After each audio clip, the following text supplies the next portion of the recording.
I want to move on to our next story here. So, in addition to this report from Indianapolis and the schools there, that was not the only study or the only major review to drop this week. So, Secretary of State Diego Morales on Thursday released a report conducted by the Voting System Technical Oversight Program at Ball State University.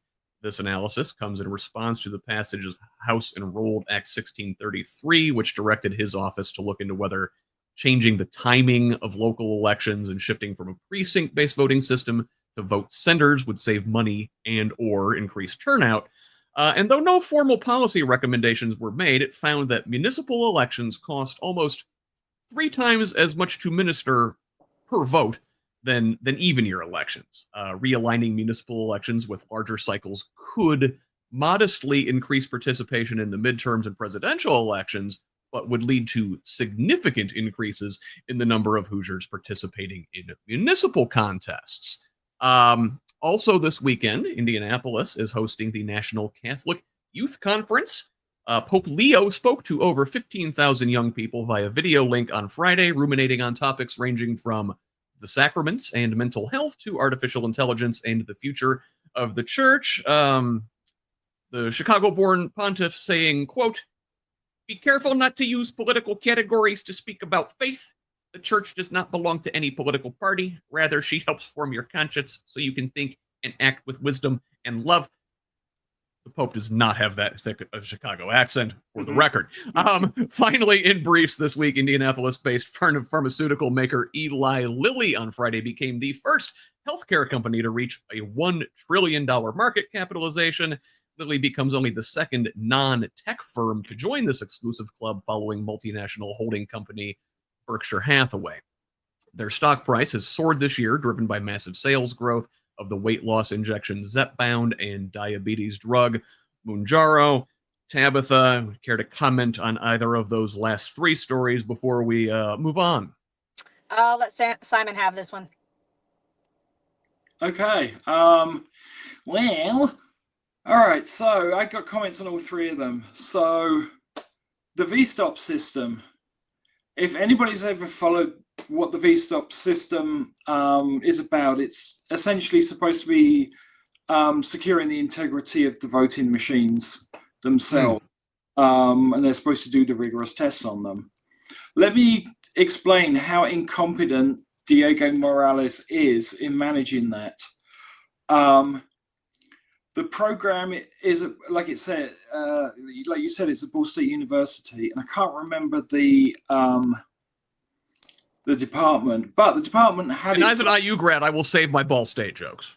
Okay, so the department at Ball State overseeing the VSTOP program, and it's a contract from the state to manage this program.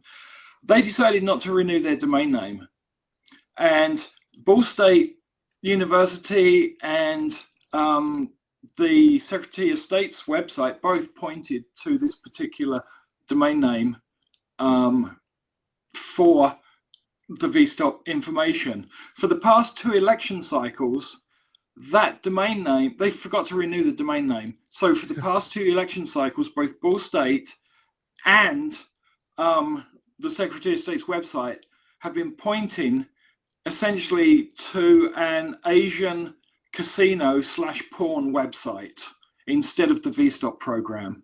It's a real one-stop shop. Yeah. So they've sort of fixed it now by moving some links around on their websites, but they actually had a decent website to explain the VSTOP program, and then suddenly you're going, okay, click on the link from the Indiana.gov or in.gov, and you're suddenly getting all sorts of alarms and warnings about malware and stuff. And that's exactly what you don't want from the people overseeing your election equipment. Anyway, next story. Pope Leo, fine upstanding. Yeah, Pope Bob. That's what we call him here, Pope Bob. A fine upstanding young man from Chicago. So the fact that this happened in Indianapolis I think is massively significant. We talk, in church language, you talk about principalities and powers. and the invisible. What you're seeing there in Indianapolis is a direct confrontation against Micah Beckwith and Braun and their whole Christian nationalism. Mm-hmm. That speech was talking. I mean, I looked at that and I thought that's directly talking to, the state government. So I think that's absolutely significant. Now, having said that, there's a lot of Republicans in the Catholic Church, and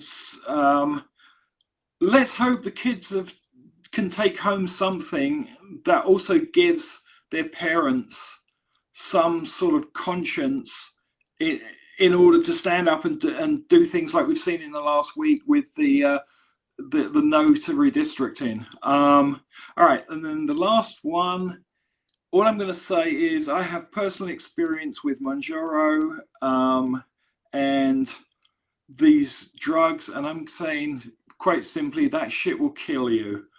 I've tried Ozempic, I've tried Mounjaro, and they've both put me in the ER. Oh, damn! Wow. Yeah. Well, there are serious side effects to them. And there are, yeah. Yeah, A lot of people are loving them though, man. That stuff's flying off the shelves, yeah, and because it's essentially it's a fake Hollywood remedy, and people are also microdosing because the side effects are quite bad in some instances. Now, I'm not saying everybody's going to get a bad reaction. It's like you will lose weight if you can tolerate it and you can take it regularly. But it's not going to be a lot. You're not talking if you need to lose 100 pounds. That's not the way to do it.